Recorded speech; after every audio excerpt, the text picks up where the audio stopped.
Welcome, Natasha. Thank you. We've introduced you. I'm not sure what you thought of my music. I really like it. I think it's really catchy. I'm a bit sick of it, to be honest, but repetition's good for the brain, isn't it? Repetition is brilliant for the brain, and we're going to find out all about that tonight, Catherine. I've just heard it rather a lot of times. Yes, I thought it was quite nice at the time. And so we're here to talk about music and the brain, and we would really like people that are watching tonight to interject with your questions, your thoughts. You can disagree with us. It's very informal. Just type them into the chat and I'll bring them up in the course of our conversation. Okay, so where should we start? Should we start with this wonderful thing in our heads? Our brain. Let's start there. We've actually done quite a lot of these debates around the brain recently. Yes. It seems to be the topic of conversation. People are really interested in the brain, where when I did my training, it was just about child development, not brain development. Same for me. And I think it's, in teaching terms, it's quite a recent thing, isn't it? I did my teacher training in 2008. And there was nothing about brain development then, nothing at all. So I think it's quite a new thing. And obviously, as the research is coming out more and more, and we're able to look into it in different ways, then obviously we're finding more information out about how amazing, the brain responds to things, particularly to music. But also, when I talk about the fact that there was nothing to do with the brain on my teaching course, I will also tell you that in a 9-month PGC of primary school teaching, I also only had 1 hour of music, across 9 months. 1 hour of music. So music was barely in there either. And yet that's really interesting. What about child development? How much time was devoted to child development? Not as much as you would think, actually. Not certainly on the PGC I did. It was all very much about curriculum and a little bit about behaviour management, but really mostly about the pedagogy and the curriculum, and being able to really kind of know your onions, if you like, so you can go into a classroom confident, and lots about planning and assessing.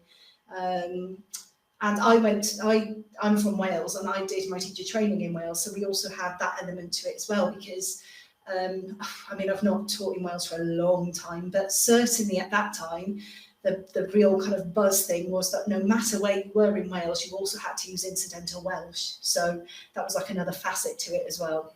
Right. So do you speak Welsh? Not very well.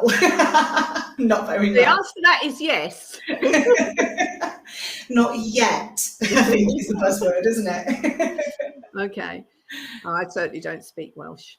So, and I agree, there's been a lot of emphasis on the brain. Now, I'm not a musician at all. If I can play the ocarina, oh yes, yeah, that would be an understatement. I can't play the ocarina, but I do have several because I love the sound of them. Yeah, they do make a really nice sound. Yeah, I can play a triangle. I can do that.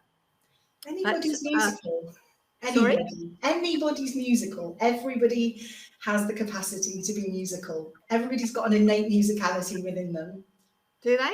What about beat? Does everybody have that as well? Yeah, so rhythm is really intrinsic in all of us. As humans, we're designed to respond to a steady beat. Think about when music comes on, many of us instinctively clap our hands, or click our fingers, tap our feet, tap our toe to the beat, nod to the beat. We've all got our own steady beat internalized within us, like within the form of our heartbeat. Yes, I was just thinking it possibly stems from. Yeah, so rhythm is in all of us, and when people say I've got no rhythm, I can't sing, I'm tone deaf, when they say all of those things, it actually really comes down to practitioner confidence. A lot of the time, people just lack the confidence to really belt things out and go for it. And the more you practice, practice makes perfect. We know that, don't we? Or as near as. But it's the more we do things, and again, this comes back to the brain, doesn't it? The more we repeat, the more we go through the motions of doing something over and over and over, the more it becomes embedded in the brain. And the same with any musical practice. So for people who think they have no musicality, they can't sing, they can't keep to a beat, it might just be that you haven't come from a particularly musical background, you haven't practiced it a lot. But the more you do it, the more musical you will become. And the more you'll be able to sing in tune as well. And I know that people don't believe that, but it's true. It's true. I would imagine, though, if you don't come from a musical family, you know, people, a family perhaps that listens to different sorts of music and appreciates it, then there is no, you know, because children copy, don't they? They copy what's familiar to them. Yeah. So, I mean, adults absolutely are children's first teachers, aren't they? Parents are children's first teachers. And if we don't learn these things from our parents, then, you know, where else do we get it from? We have to look to the wider community. We have to look to those who are educating us. We have to look to those that we're surrounding ourselves with. But it is within us all. But as you said, not everybody has the same experiences, do they? People don't have the same life experiences. People don't have the same childhood. And that's why it's so important to bring music into children's education. It's so important. Anyone who's taken part in singing or moving to music knows how uplifting it can be. Everybody feels so much better with music. It's innate, isn't it? You know, music, we're going back millennia now. Music is now known to have been our first language, predating language. We used song, we sang to each other, we made these vocal noises that communicated. And music can make us feel happy, it can make us feel calm, it can make us feel really energized in the moment. It all depends, doesn't it, on what we're listening to. But these are all really important factors for well-being. And effective regular participation in music making activities can be great for brain development for the children as well. Fantastic for the children. Neuroscience studies have shown us that active music making is a whole brain activity. It's one of the most effective things that we can do. Oh, that's interesting. Brain development. That's interesting. I mean, I personally think I've said this before on a Spark debate. You know, creative arts and design is the 7th, you know, the last on the list of areas of learning and development, and yet creativity and expression are things that are so needed in today's world. Definitely, I totally agree. In a way, more than the maths and the English, you know, the literacy, I should say, even more so than that, because we can find out how to do maths, we can find out lots of things, can't we? But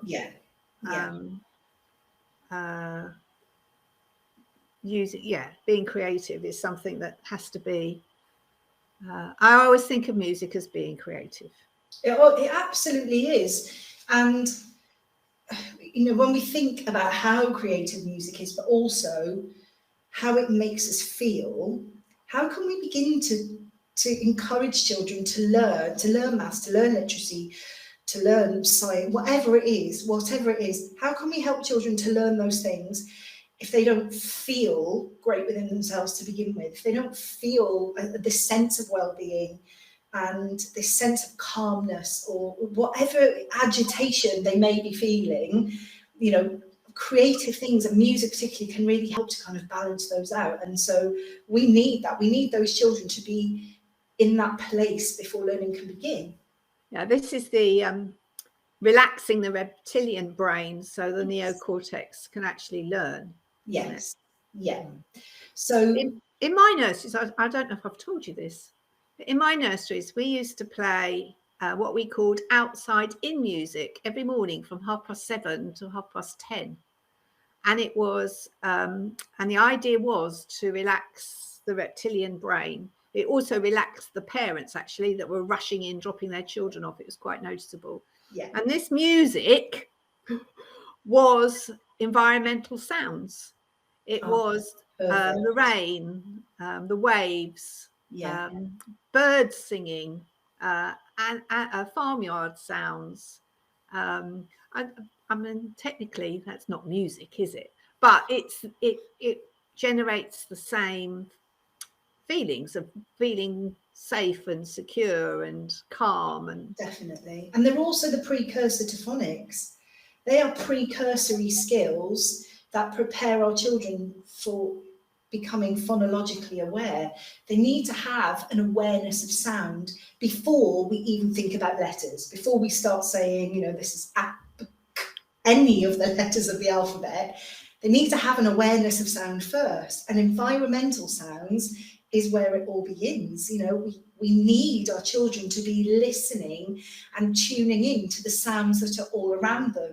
How can we expect our children to pick out the sounds within words if they haven't trained themselves to have that auditory functionality first? If they're not used to picking out sounds in the environment around them, if they're not used to distinguishing between sounds that may already be familiar to them, how can we or then... even hearing them? Absolutely. Because Absolutely. a lot of research was done on children that had glue ear. We don't hear very much about glue ear these days. You really don't know. But children who lose their hearing for whatever reason actually have to learn how to hear again. Yeah. They actually have to learn how to do that. And that's something actually we've incorporated into our software, actually. Oh, really? Yeah. So how does that work then in terms of the software? Throughout our software, we have a learning journey, so that right. So it actually brings up things that practitioners can be looking for. Oh, okay. Or facilitating, right? Yeah. But I wouldn't say we do music greatly. We're going to do music much better after tonight, because I think music is a bit like maths. You know, people enjoy listening to music, but they don't necessarily enjoy facilitating it in a nursery situation. But again, going back to your confidence scenario. It comes down to confidence. But I also want to say something about phonics, because you've got a new app out, haven't you, at Boogie Mites? We have, and we are so proud of it. Oh my gosh. This has been in the works since last year, and we are so lucky that we have teamed up with some incredible people. We've teamed up with Rohini Vij, who is a professional storyteller from Nutspace EdTech in India. She has the most expressive face. She tells these wonderful stories in such a brilliant and charismatic way. And so she has written some letter sound poems for each of the 26 letters of the alphabet. And then Harriet, who's our creative director, she's our singer-songwriter, has put them all to music and created these beautiful songs around. And they are super, actually. We love them. I always think, you know, we're not forced to teach phonics in the EYFS. No, but we are set with helping children be school ready.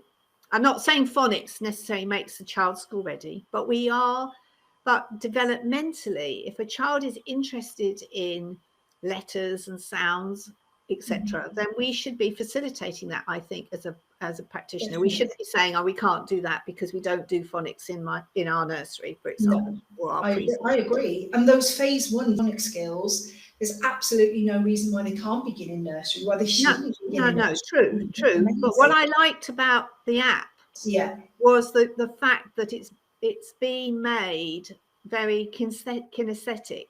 You know, children like to act and be doing, rather than sitting and listening to somebody on a carpet with a letter held up in the air, you know. So our topical tunes are great for that, because they're all based on themes that really inspire children. So they're things like dinosaurs and transport and fairy tales, and they're all our Boogie Mites original songs. But then we've got a third category, and it's written in collaboration with Michael Rosen. Can you believe it? Oh my goodness. And Michael Rosen has 2 poetry books out called A Great Big Cuddle and Ready for Spaghetti. And Sue and Harriet approached him and said, we love these poems. We'd love to put them to music. How do you feel about it? And the next thing we knew, wow, here we were in collaboration. So Harriet's written these musical poems all based on Michael's work. And we have a Boogie Mites tutor called Sharon, who's an ex-West End star as well. So she is on our app doing all these beautiful sequences of dance moves and actions that children can copy. So it's helping to bring in, not only phonological awareness or phonemic awareness, but also you've got that spatial awareness, you've got that copying the sequence of actions, copying a leader. And then the lovely thing about Michael's poems is that it also helps children to really push the boundaries of language, because we've got some lovely nonsense rhymes and poems in there, and some real tricky tongue twisters as well. And I think it gives children the autonomy to play around with sound and explore what they can do, vocally, and how I think it draws attention to beginnings and endings of words, and how we can change, the onset of a word and make a whole new word, and make even a nonsense word, or maybe a word that sounds a little bit rude or a little bit silly or a little bit funny. And it gives children that joyfulness and that playful moment to be able to explore language. We're loving our app at the moment. And so a lot of childminders and parents. Sorry, what did you say at the end? I said we love our app, but so do lots of childminders and parents. We've had lovely feedback about it, so it's been good. I mean, I'm very much a child development person. Yeah. Holistically, if we was, a child before they can walk, they've got to be able to turn over, sit, etc. Do a whole lot of skills before. What about music? Is there a developmental sort of journey that children go through with music, or is it done via the child's interest? If they happen to be interested in rhythm, or if they happen to be interested in pitch, how does it work? I think it goes back to what you said earlier about children enjoying the things that they see adults doing and wanting to join in with the adults. So I think initially it's down to us to introduce the children to it. Although we've all got this innate ability, we need to awaken it. So I think it's down to us to, think about when we've got a tiny baby. Many of us sing nursery rhymes to them, or we'll rock them back and forth almost in motion to a beat that we can't even hear sometimes. Or pat them on the back. Exactly, yeah, that steady pat. Oh my gosh, we've all been there, haven't we? At 3 o'clock in the morning, pat. Exactly, I remember that too. It's always easier on other people's babies, isn't it, than your own? Go to sleep, go to sleep. Because you're well rested, Catherine. But we sing nursery rhymes. We work with a beat with children, and yet there definitely is scope for going with the children's interests, of course. But we need to kind of introduce them to some of those things, because how do they know they're going to be interested in the different sounds a shaker can make if they never experienced what shaker is? How do they know they're like banging on things if they haven't had those opportunities? So we have to kind of, present those opportunities to them in some ways. But there's a lot of networks within the brain, and the 3 main cortices of the brain are connected to those networks, and they are all seen to be activated by music practice. So we have the supersense network, which is where we make sense of language, a reward network, which gives us, as it would suggest, a sense of achievement and motivation, and that's also about reinforcing positive learning experiences. A cognitive network, which is like the engine room of the brain, where we figure out how to do things, where we work through the steps or the process of something. A perceptual network, where we figure out what comes next, what happens now. A cognition network, where we figure out what everything means, and that can be also down to our own choices as well, what we do like or what we don't like. And an emotional network, where we're affected in terms of our mood or our resilience or our emotions or how we empathize with people. And by engaging in music, we're tapping into all of those networks. And so I don't think that there is a specific pathway through music that children need to take, but I think that lots of different musical activities will tap into all of those networks. So it's not to say, right, well, first of all, you've got to learn to keep a beat. And when you can learn to keep a beat, then I'm going to give you a shaker. When you can play the shaker, then I'm going to give you a drum. No. It doesn't need to be like that at all. And also it can be broader than that, can't it? It could be about making the shaker. Absolutely. Absolutely. We can find music in everything. So it can stem right back to those environmental sounds that we've talked about and tuning into different sounds all around us. It could be about listening to a broad spectrum of music.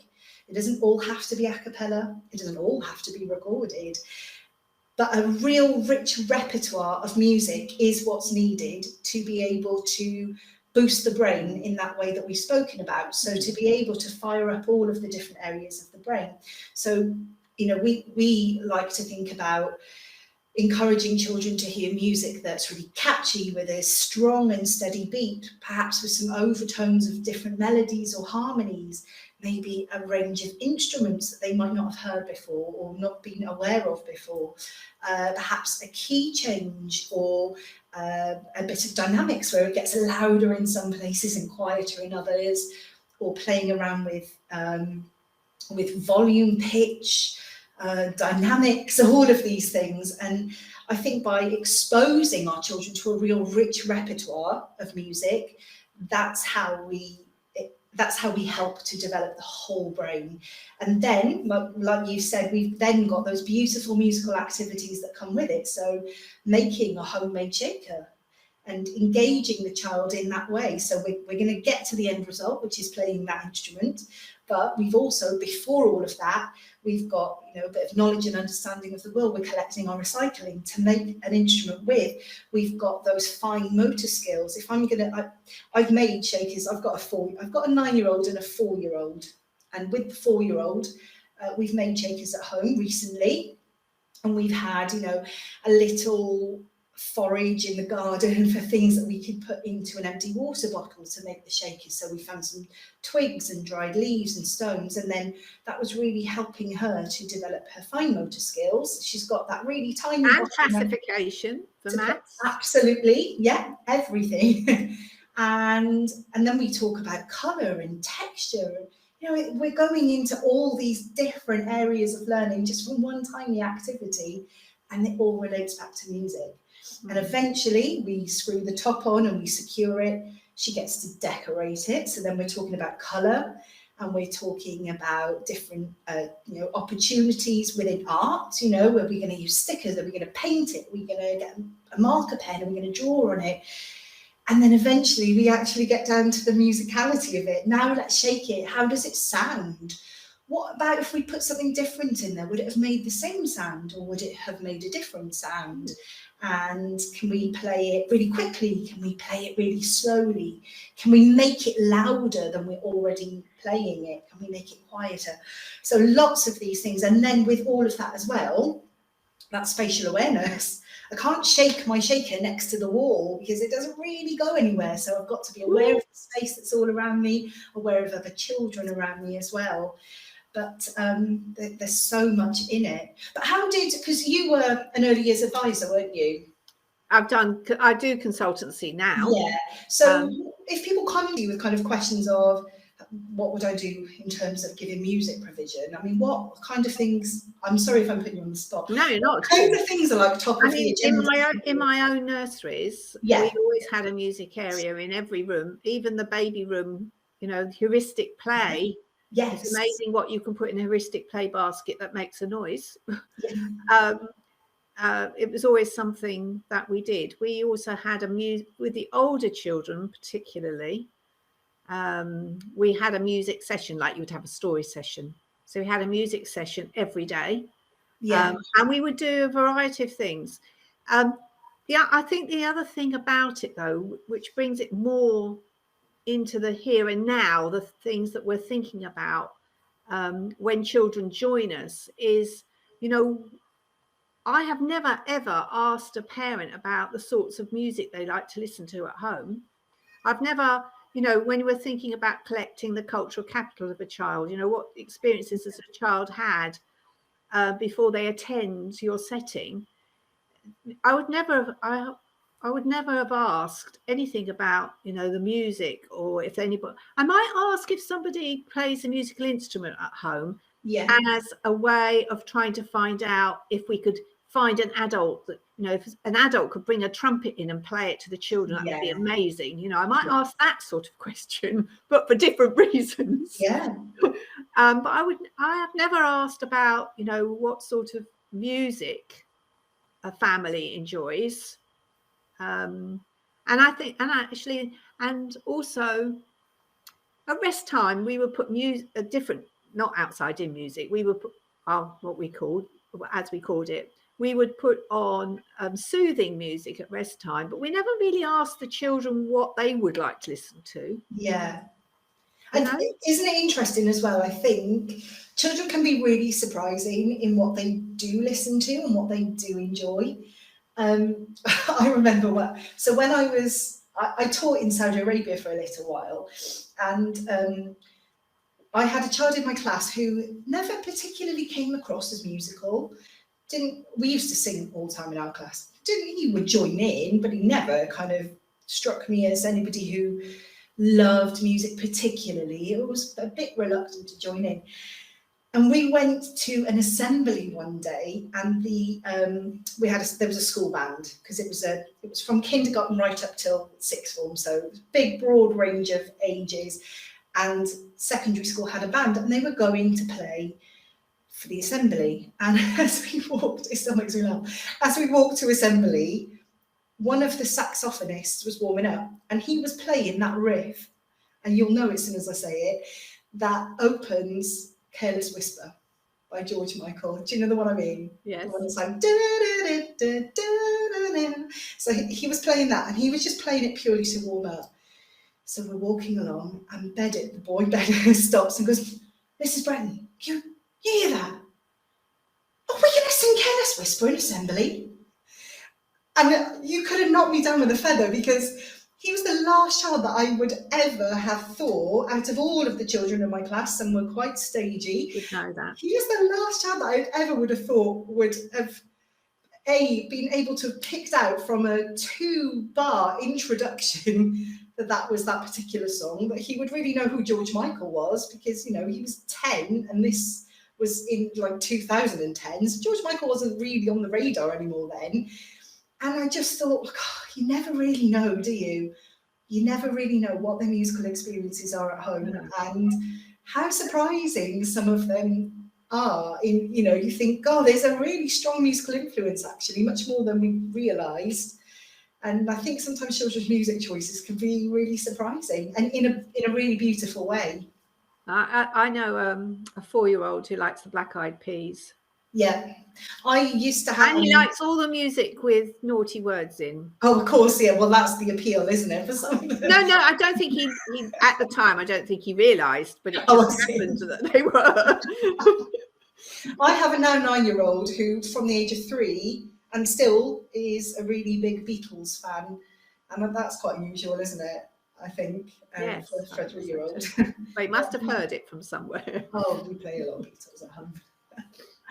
But yeah, I think children's experiences of music can be really surprising, and I don't think you're alone when you say about, you hadn't thought to ask. I think it's not always on the tip of everyone's tongue to find out what. Well, I mean, there are some children that are hypersensitive to sound. Yeah.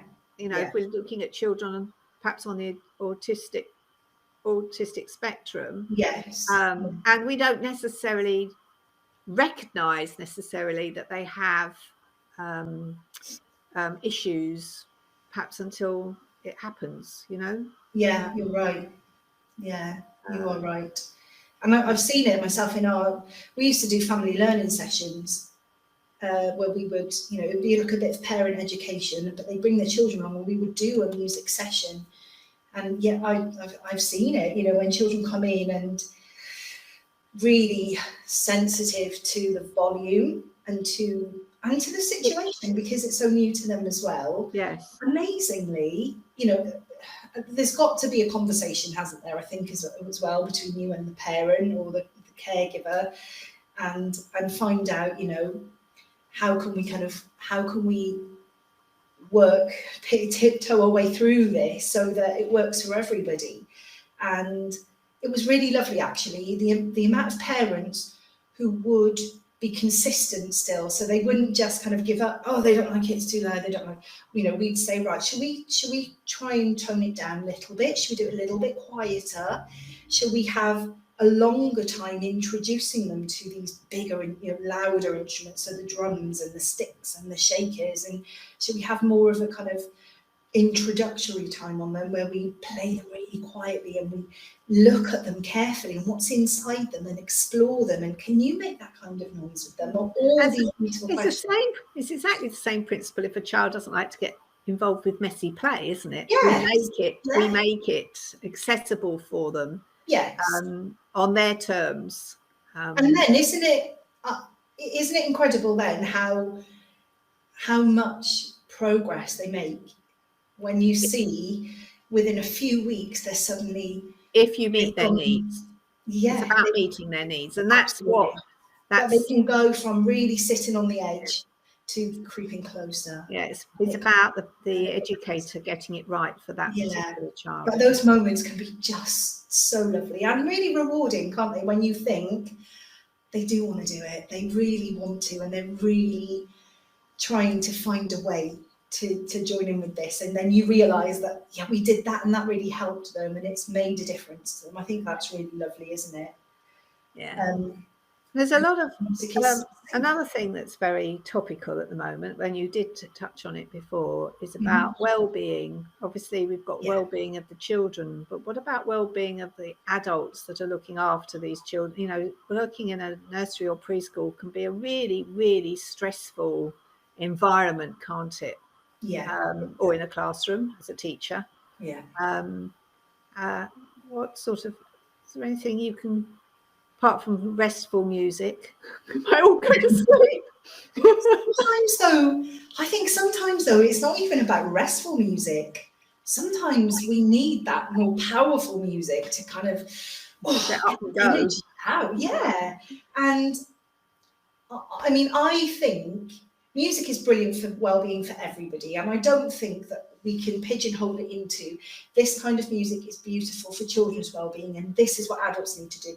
I really think that it's a really cohesive activity. It draws in the whole community, whether that's the community of your setting, whether it's the community of your family, whoever is within your community.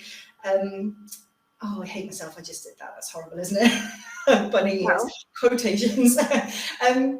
Whoever is within your community, you know, you can, this is a really strong bonding activity. It's really cohesive. It pulls everybody in. It's accessible in lots of different ways.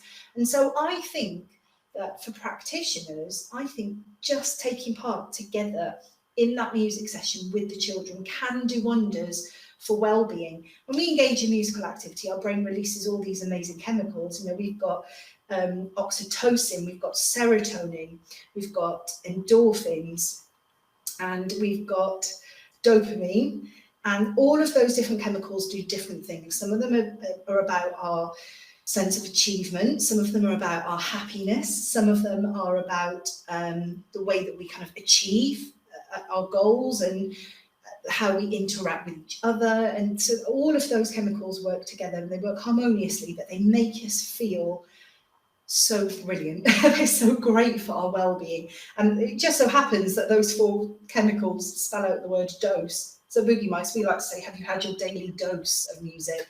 Because we do believe it is like a dose of medicine. You know, it's great for our well-being. And I think, you know, for practitioner well-being, I mean, think about some of the bonding days that you've had as a practitioner now, or no matter what your job is, actually, we all end up with these away days, don't we, where we have... And actually, nothing is better than a sing-song on a coach, is it? Exactly. And, you know, it boosts us, it makes us feel amazing. It's something that we can all get involved with, because there'll be a song that everybody knows somewhere down the line, won't there? There'll be, even if it's Happy Birthday, everybody knows Happy Birthday. There'll be something that everybody can join in with. And you've always got the ones that really love it and are really loud, that will lead and encourage the ones who are a little bit more shy or a little bit quieter. And they all feel like, well, if they're singing, nobody will hear me, so I can sing because I can just kind of hide at the back. I think it's an encouraging activity. And I think it does wonders for practitioner wellbeing. We've had so many practitioners that have done one of our core music programs within their setting, whether it's, you know, babies, minis, school ready, whatever program. And the feedback hasn't just been about the success of the music for the children, but also the amount of practitioners that have said to us, we love it. We really enjoy it because it makes us feel great. It really makes a great start to our day. It kickstarts our day. We all feel happy. Or, you know, they'll say, coming to work in a right grump this morning, but we did a bit of music and I felt so much better. And it does that. Music does that for everybody. And similarly, music doesn't have the same barriers that other things do, does it? So if you think about communication, language and communication, music doesn't have to have a language barrier. Music can apply to everyone. I was just thinking that, and it's amazing, isn't it, when we're having this discussion, and I'm thinking, and it's bringing up memories for me. Children who have pronunciation difficulties, we used to sing songs, sing the tune to a or ba ba ba ba ba ba. So we used to, instead of singing the words, we would use the sound, and everybody would just use the sound for the whole of the verse. Was that to work on the sounds that they struggled with? That's right. Practice. That's a brilliant idea. I really like that. And everybody enjoyed it because it didn't matter, you know, you didn't have to know the words, you just needed to try and practice the sound. It goes back to that moment on the coach, doesn't it, when everybody's singing? Oh, we had lots of coach trips. We certainly enjoyed our singing on coaches. We've done a fair share of that. And with my own children, when they were little, we used to have to drive a long way to go windsurf. Not my favourite pastime. I used to do my knitting. But I used to be able to sing. It was from Colchester in Essex right through to Alton Broad. And I used to be able to sing a nursery rhymes all the way, a different one, all the way up there. It must have been a good hour and a half's journey in those days. I had a really good repertoire of nursery rhymes. I'm desperate for some grandchildren so I can revive my nursery rhyme repertoire.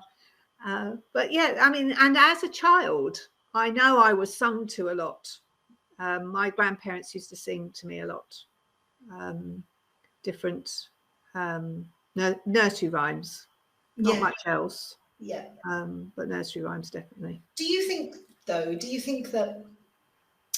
we're losing nursery rhymes? Or we're desperately trying not to. Do you think we're losing them? I think we've come across a lot of parents who don't know as many nursery rhymes. Possibly.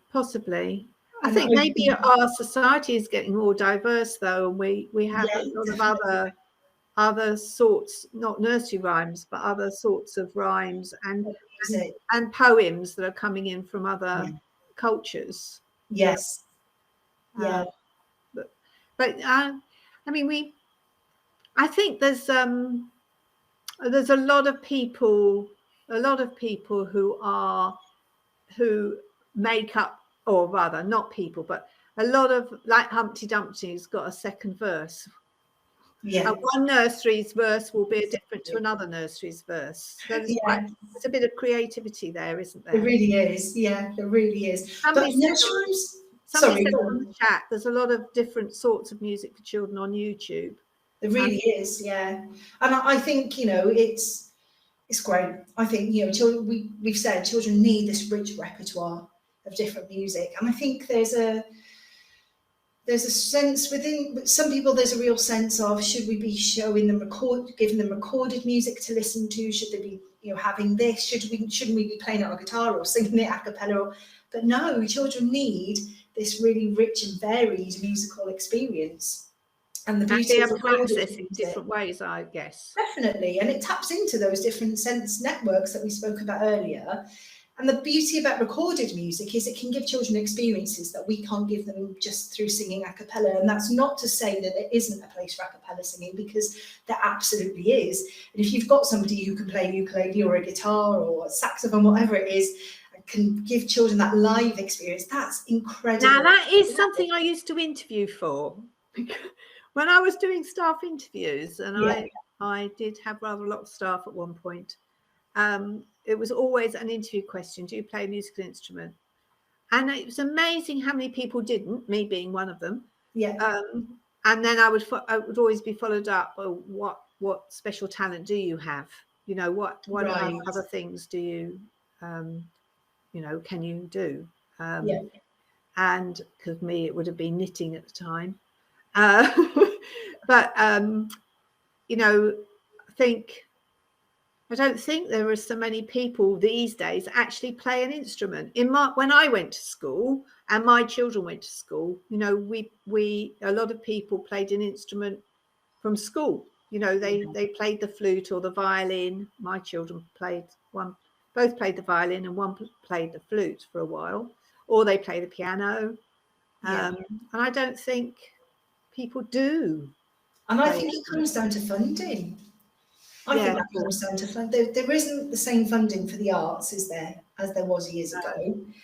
And it's always the first thing to be cut. It's always the first thing that the pot disappears for. Where's the money gone? Well, we can't have music then. And I think it comes down to that. And I think private lessons, you know, are really expensive, aren't they? And I totally understand why they are as expensive as they are. It's a very, you know, it's a lot of time for somebody to give up on their own one-to-one for that tuition. It's very brain intensive. Music's really brain intensive, as we've talked about. It's a whole brain activity. It takes a lot of concentration, takes a lot of planning. I think if you're a one-to-one music teacher and you're teaching somebody the piano, you've got to think about, right, what are they struggling with? How can I help them with that? How can I get them to this grade? And so I totally understand why private music tuition is as expensive as it is. It takes a lot of time and a lot of effort. But I think that's possibly where the trouble is. You know, it's not everybody can afford it. It's not accessible to everybody. Someone said on the chat that they don't really put up nursery rhymes for the children anymore. Now, I wonder why that is. Would you like to expand on the chat? I'd love to hear why. Because I think nursery rhymes and finger rhymes are really some children can sing, but they can't talk. Yeah. You know, they can't, or I say talk, they can't make a sentence, but they can sing a sentence in a nursery rhyme. So nursery rhymes are really important grounding for communication and language. There's been some evidence to suggest that children who know 8 or more nursery rhymes off by heart by the time they start school will be exactly where they need to be by the age of kind of 7 or 8 in terms of their communication and language ability. And they could even be the strongest readers and writers amongst their peers, because nursery rhymes give us such a strong foundation for literacy and communication and language. They develop our melodic awareness. So they, you know, we think about the tune, we think about where the story's going, not that that's melodic, but we think about where the story's going, we think about the tune, we might think about the pitch or the tempo. Think about a song like The Grand Old Duke of York. We're talking about up, we're talking about down. We might sing higher when we sing up or sing lower when we sing down. We're also developing children's rhythm. We do that without even thinking about it, don't we?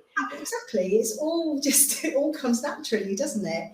And we're developing rhythmic awareness through keeping the beat. Keeping the beat's a huge skill for children. It's really important. A strong and steady beat really strengthens the foundations for literacy. It's a really integral part of music. We used to tap out Catherine, Natasha. Yes. We used to tap out children's names. Yeah. We've got a song. It's actually called Chocolate Cake, but we tap out words.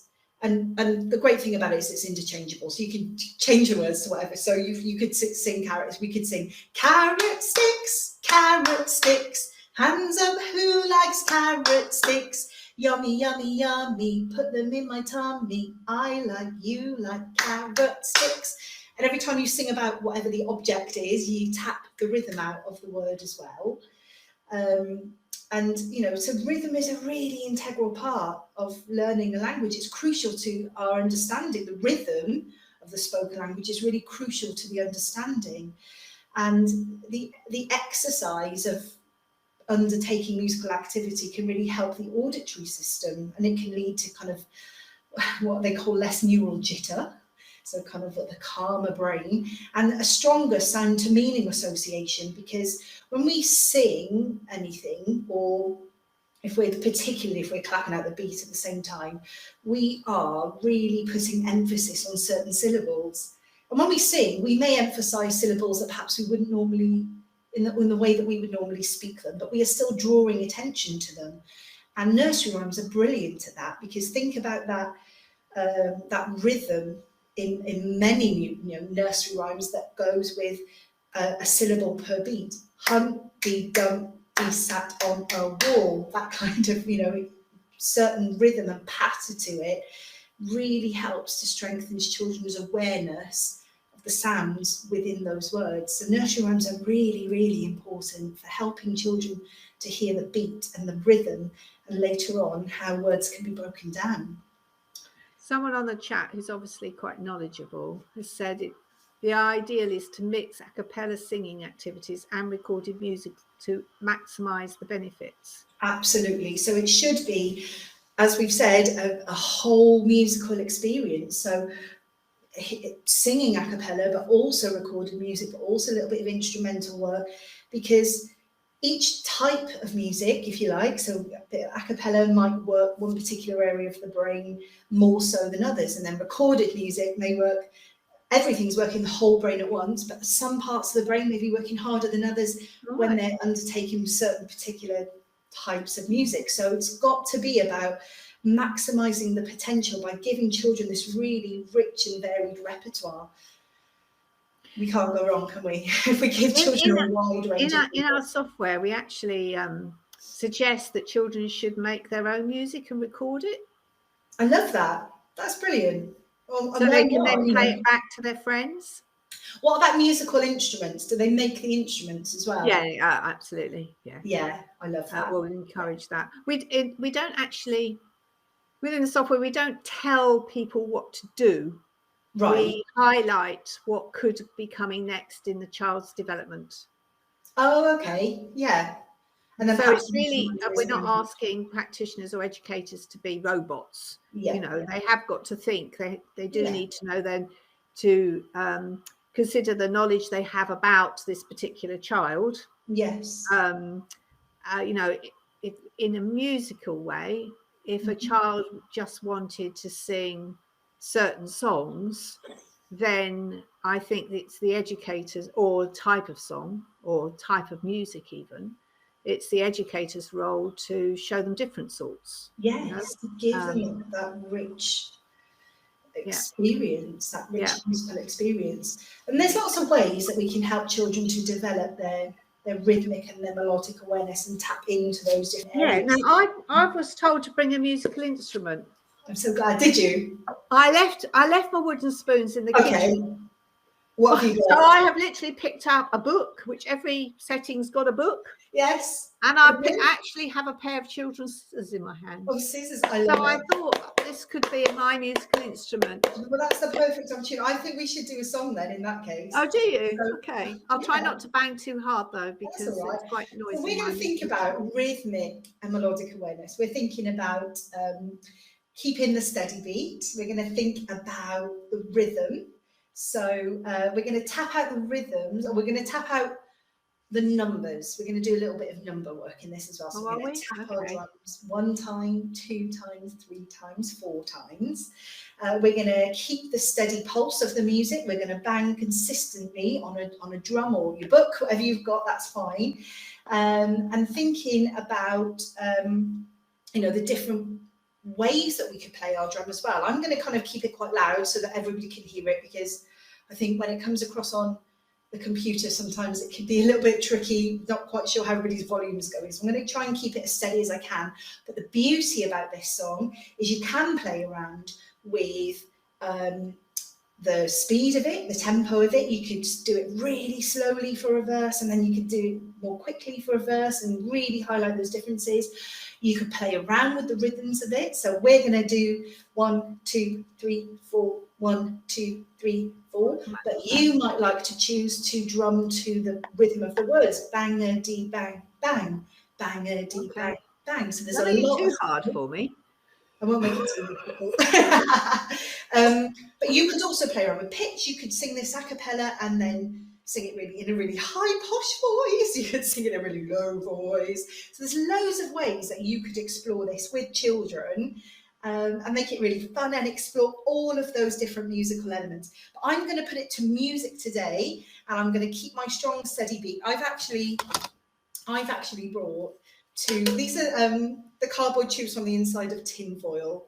They're better than kitchen roll ones, I'll tell you, because they are thicker and stronger.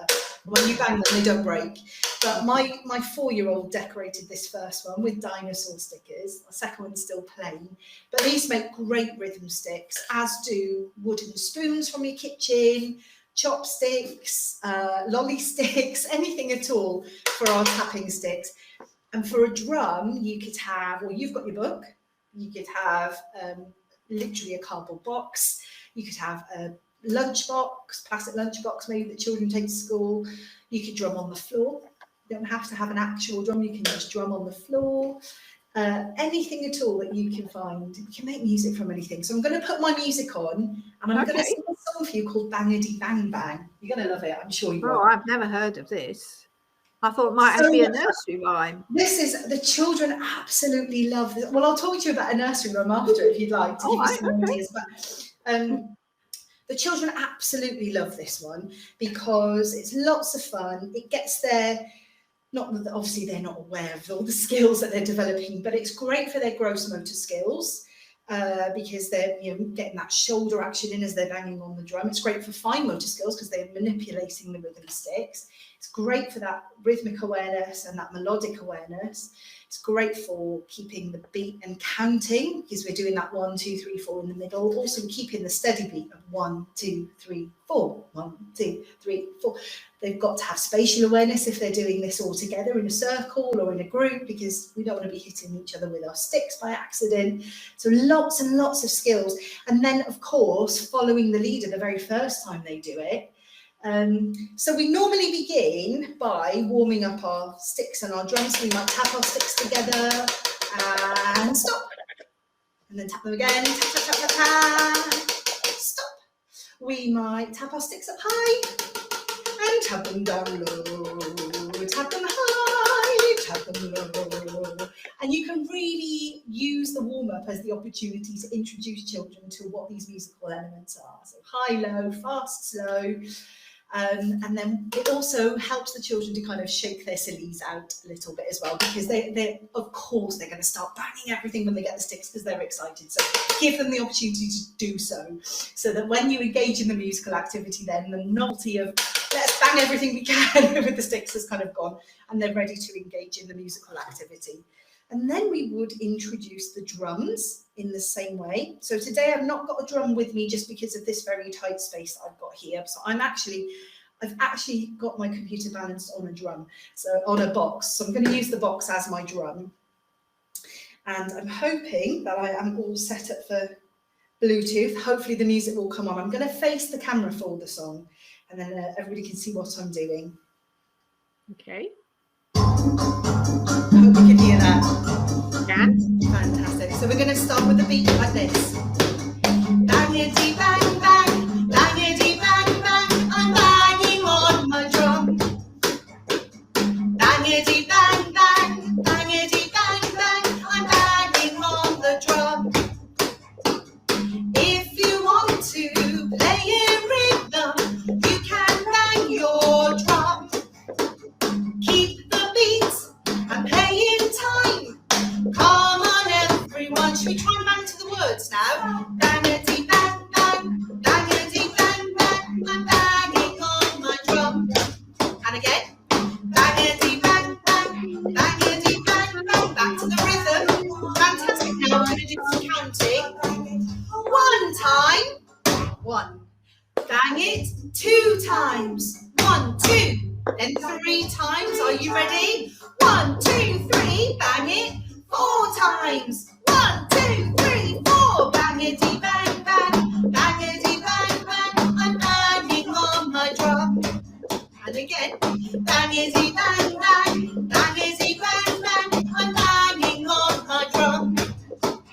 Oh, bangity bang bang. Bangity bang bang. I'm banging on my drum. One more time.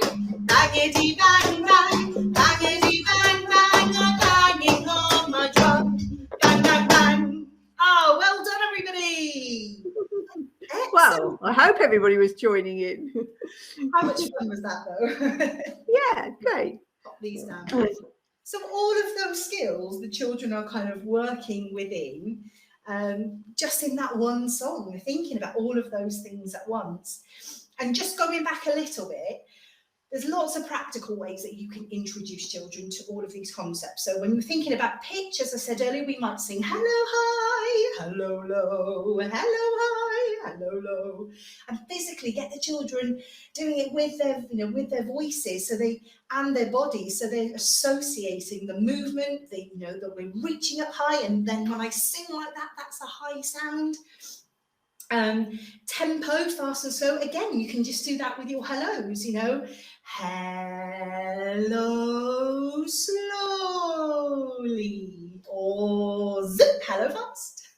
So you can just play around with introducing children to these musical concepts just by playing, fun little games, with movement, Going back to you talked about nursery rhymes, didn't you? So Grandad Duke of York is a great one for keeping the beat. What a brilliant song for rhythm, because we can be marching around the room.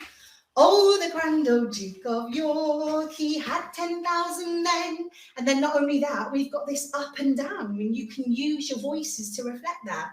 He marched them up to the top of the hill and he marched them down again.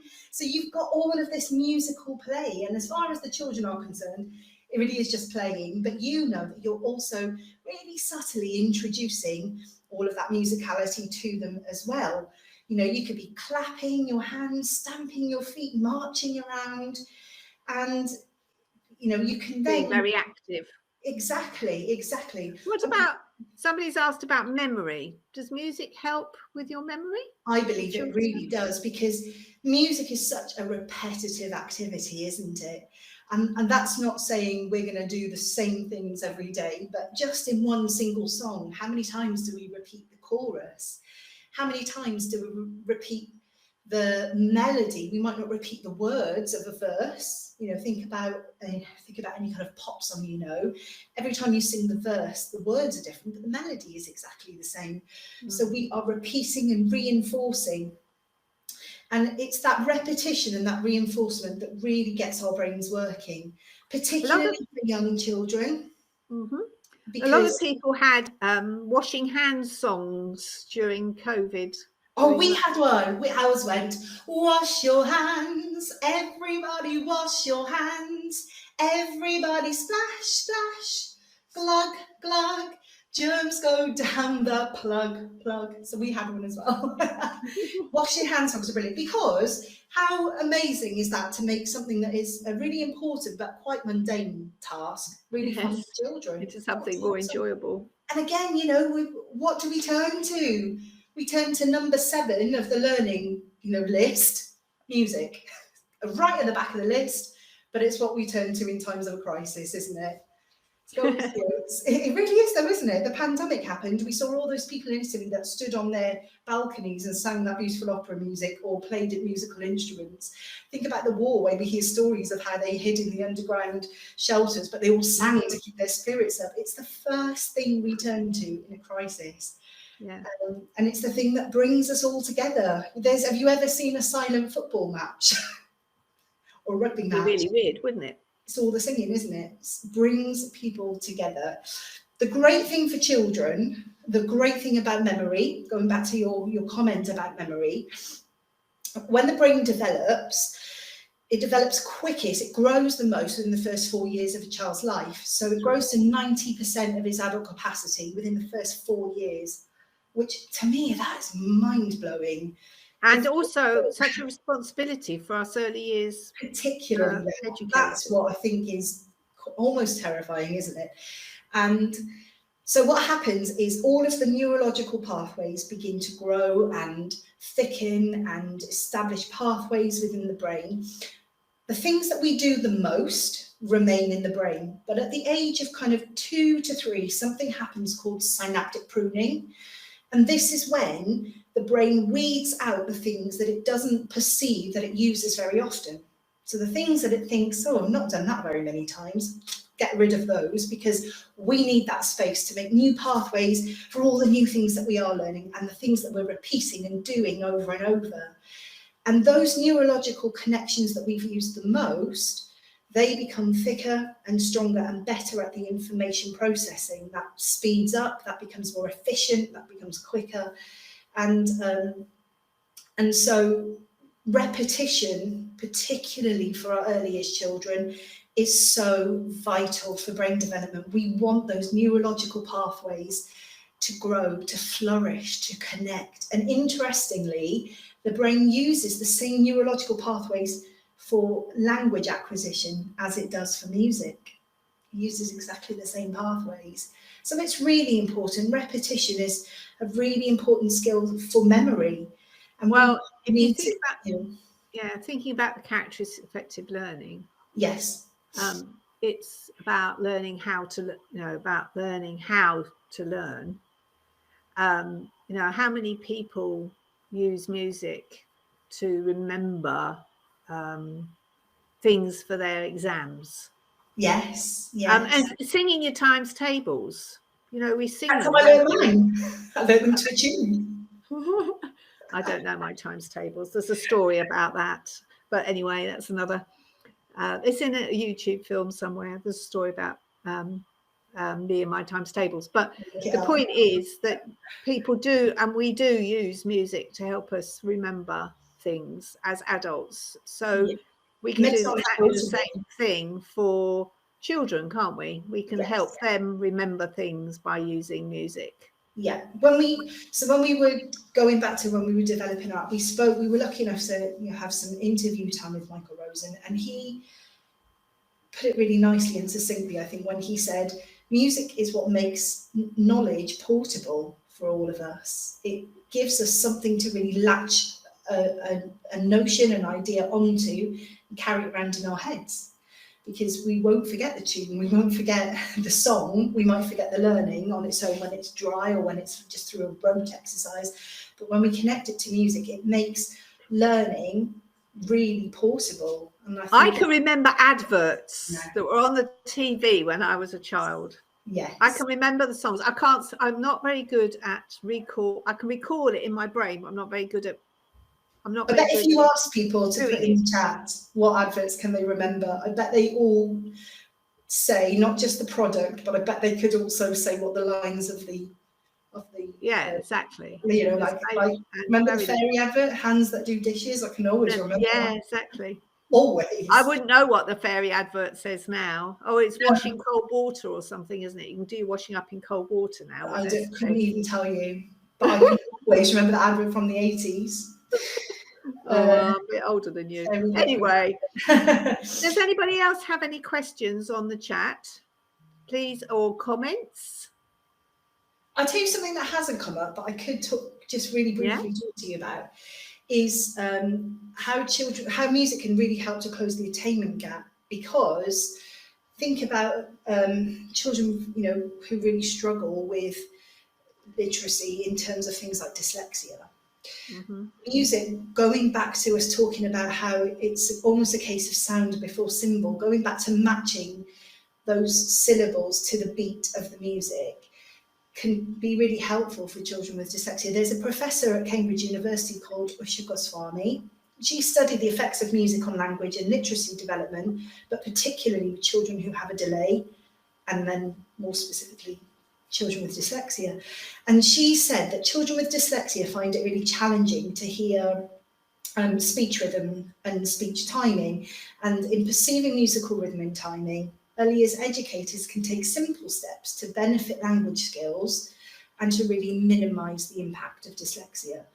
she said that having a really rich early repertoire, we've spoken about that, haven't we? A really rich early repertoire of singing and musical remediation can really help, because children recognise that they're matching the syllable beat patterns to the language before they even start learning to read.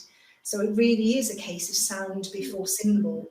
They're really hearing those beats within the word, so it's kind of giving them a head start and putting them on. It's that kinesthetic thing again, isn't it? Absolutely, absolutely. So we don't have to think about, you know, oh my gosh, but when they look at the page, they can't really decipher and decode the letters. We're taking it a step back from there. We're not even thinking about letters on a page. We're not looking at words. We're thinking about the rhythm, and we're thinking about the syllables and the beats that match it within the music. So it can really help to put children on an even footing with their peers. That's very, very interesting. I used to teach a child with one-to-one who had dyslexia at one time in my special educational needs side of my career. That's very interesting to hear. Yeah. Okay. Right. Well, if there are no more questions or comments, thank you very much, Tasha, indeed.